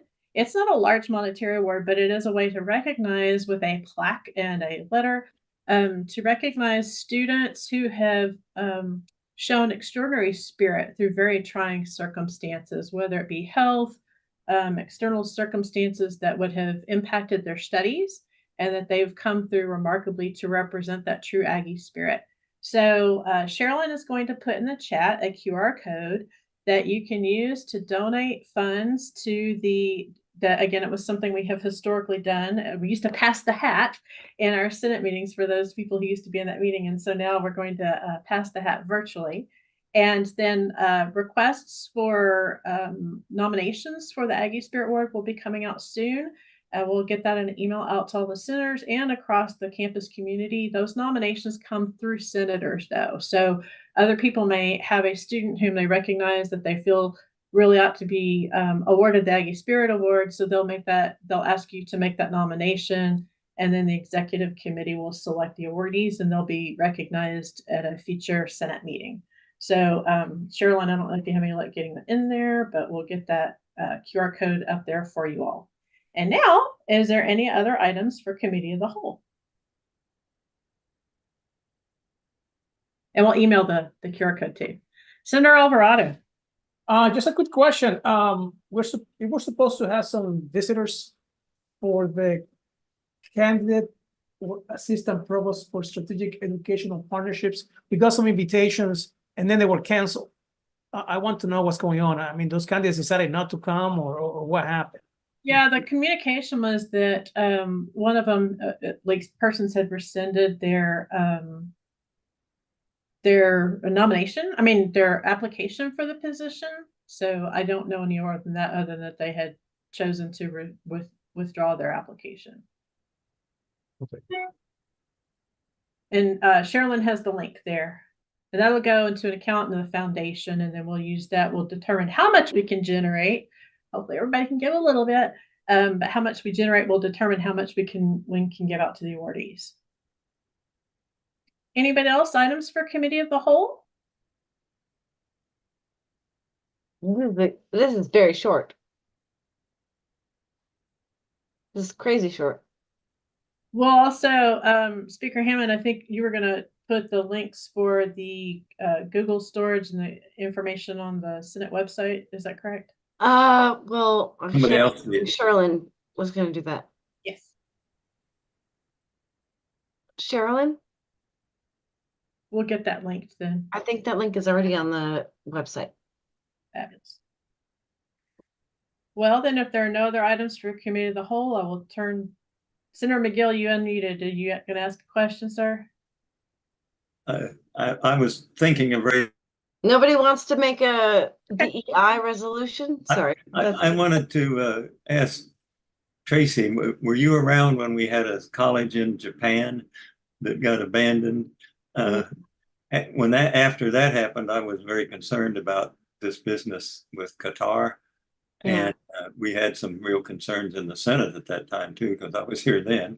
But then now you think, well, here's our one chance to be able to do some educating and really help. Yeah.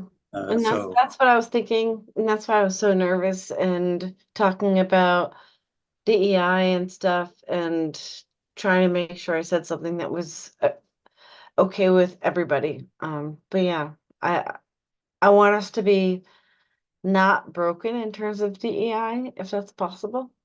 But yeah, I don't know. So we could do a resolution. Oh, Jorge. Just a quick question. I mean, do we have a new terminology for DEI these days, given the legislation and all of that, or it's just DEI a talk among faculty? But I mean, just say something else. I don't know, to be honest with you. Do we have any formal definitions at this point? Belonging, heterogeneity, and what's the third one I made up? I don't know. But no, we're just making up new terms for the same thing. No, I don't think that's actually, I mean, faculty are still able to talk about or to teach DEI related things in their classes.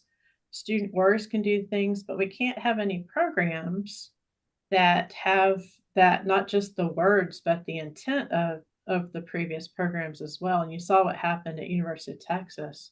So I think it's repositioning as Speaker Hammond has talked about, how you make sure that people feel included in, all people feel included in campus. Yeah. Everyone feels included and a Yeah, member so- of the community.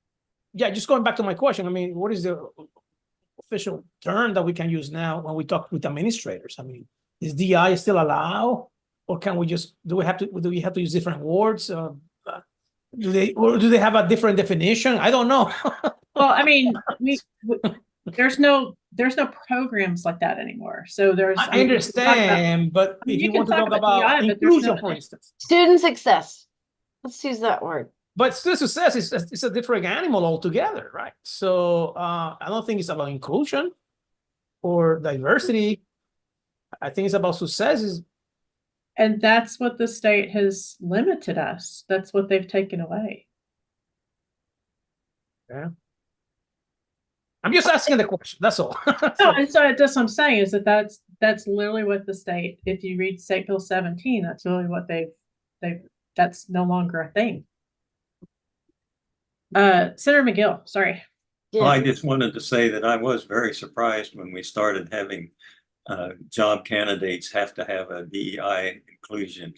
I doubt they were, if they weren't DEI approval, they probably wouldn't say it anyway. But I mean, it just seemed crazy to me to have that as a part of the job candidates application.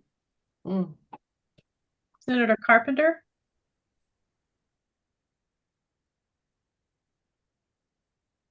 Yes, absolutely. Sorry, I'm having a little bit of technical difficulty here. There's pretty significant rain. I think that's one of the things that's incredibly important. And it actually came up in the Legislative Affairs Committee that we really do need ongoing messaging, substantial messaging from the administration of the university, including the Office of General Counsel, about how Senate Bill 17 actually should be interpreted, because there is a great deal of a misunderstanding of what is allowed, what is not allowed. They're very defined, especially within healthcare policy and public health that Dr. Hill Price talked about for things like social determinants of health, that those are not limited. And unfortunately, we are having people who are misinterpreting that in the faculty and staff and limiting what they and their students that they're mentoring are actually doing. So I would really call for us to actually have a greater degree of comprehension through outreach and more particularly direct address, modes of address from the administration, including the Office of General Counsel, to dispel these rumors and myths.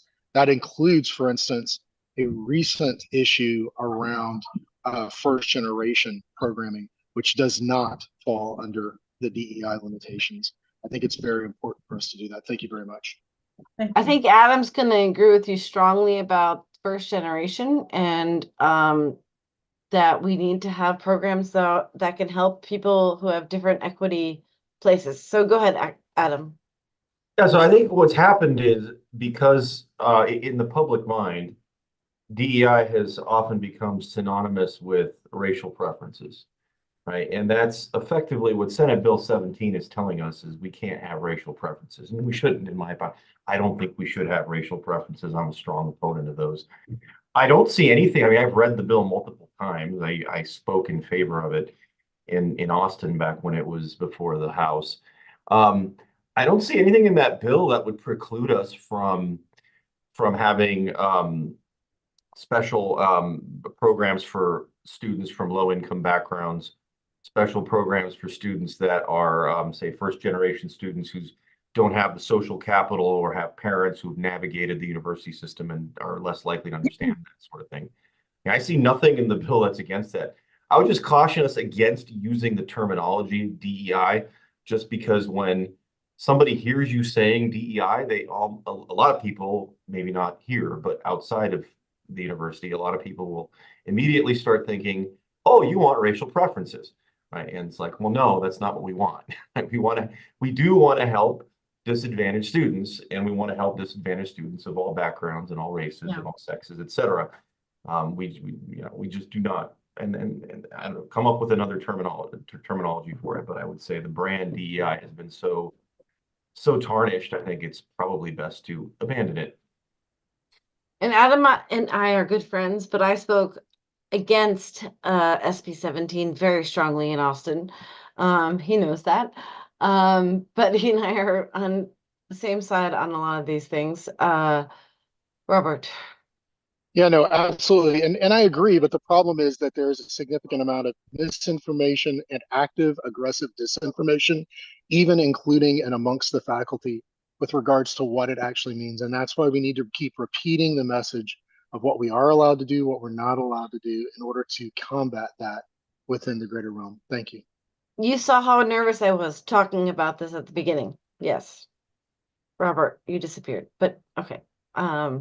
Yeah. Any other items for committee of the whole? Then I will return the meeting back to Speaker Hammond. Thank you. Okay. Well, then, does anyone want to declare this meeting over and move to adjourn? Okay, move to adjourn. Second. Second. Okay, for all in favor? Thank you. Okay.